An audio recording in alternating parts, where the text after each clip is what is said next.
ఇది ఇంగ్లాండ్లో చిన్న పిల్లలకు సంబంధించిన స్టోర్ అనమాట. సో దీంట్లో మనం చూడవచ్చు అన్నీ చిన్న పిల్లలకే.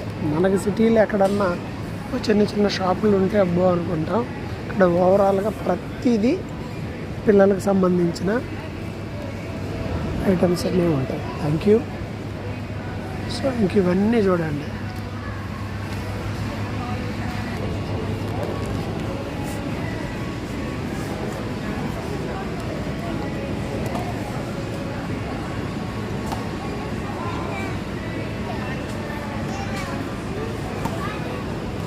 మొత్తం అన్నీ పిల్లలు చక్కగా అయితే డైరెక్ట్గా సెలక్షన్ చేయటం అంత ఈజీ కాదేమో అనిపిస్తుంది నాకైతే.